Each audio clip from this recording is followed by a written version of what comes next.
आमंत्रित करती हूँ वे आए और रामानुजन का गणित में योगदान पे अपना विचार प्रस्तुत करें।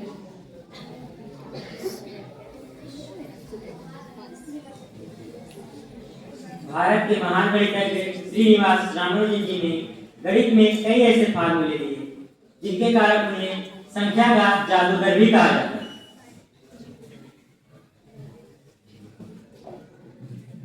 अपनी प्रतिभा और मौलिक तर्क शक्ति से इन्होंने कई महान खोज की।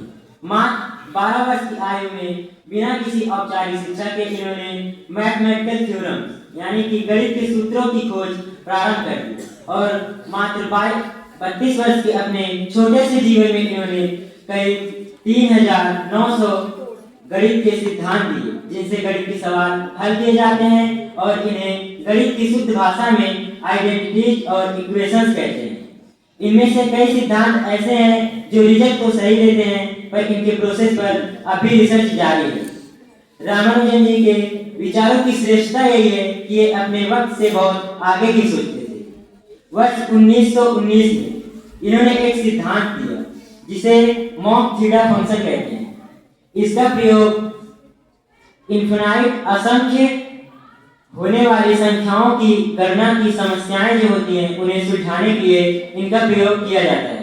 लंबे समय से दुनिया भर के वैज्ञानिक इसे समझने और सुलझाने के लिए प्रयास करते हैं और वर्ष 2002 में पता चला कि ब्रह्मांड की सबसे बड़ी पहेली कहे जाने वाले ब्लैक होल को समझने के लिए मॉक थीटा फंक्शन का प्रयोग ही जरूरी है।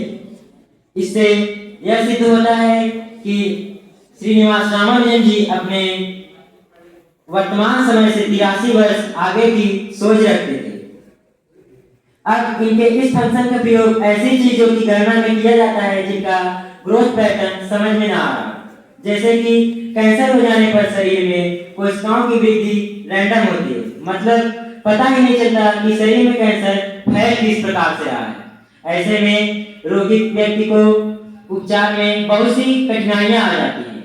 ऐसे में अब इनके इस फंक्शन की सहायता से यह तय किया जाता है कि व्यक्ति को कब और कितनी मात्रा में दवाइयां दी जाए जिससे उसका उपचार सुचारू रूप से किया जा सके। अब इनकी महानता सिद्ध करने वाले एक घटना को बताते हैं। वर्ष 1913 में इन्होंने ब्रिटिश के मशहूर गणितज्ञ प्रोफेसर जी.एच. हार्डी को एक पत्र लिखा जिसके बाद इन्हें कैम्ब्रिज यूनिवर्सिटी जाने का मौका मिला। Professor G H. हार्डी इन्हें दुनिया का सबसे महान गणितज्ञ मानते थे। कहा जाता है कि जिन गणित की समस्याओं को सुलझाने में महान गणितज्ञों को 5 से 6 घंटे का वक्त लग जाता था, उन समस्याओं को सुलझाने के लिए रामानुजन जी सोचने मात्र का भी समय नहीं लेते थे। अर्थात जब तक उनके समक्ष समस्याएं लिखी जाती या प्रस्तुत की जाती तब तक वे उनके हल को ढूंढ लिया करते थे। विद्वानों की माने तो केवल मानसिक शक्ति से ही ऐसा कर पाना संभव नहीं था। कहा जाता है कि जब रामानुजन जी किसी भी समस्या का हल ढूंढते थे तब वे अपने पूरे ध्यान को अपनी दोनों आंखों के बीच केंद्रित करते थे। योग के मुताबिक यह बिंदु आध्यात्मिक शक्तियों का चरम बिंदु माना जाता है। प्रोफेसर श्रीनिवास रामानुजन जी स्वयं कहते थे कि उनके लिए उन गणित के सूत्रों का कोई महत्व नहीं जिनसे उन्हें आध्यात्मिक विचार ना मिलते।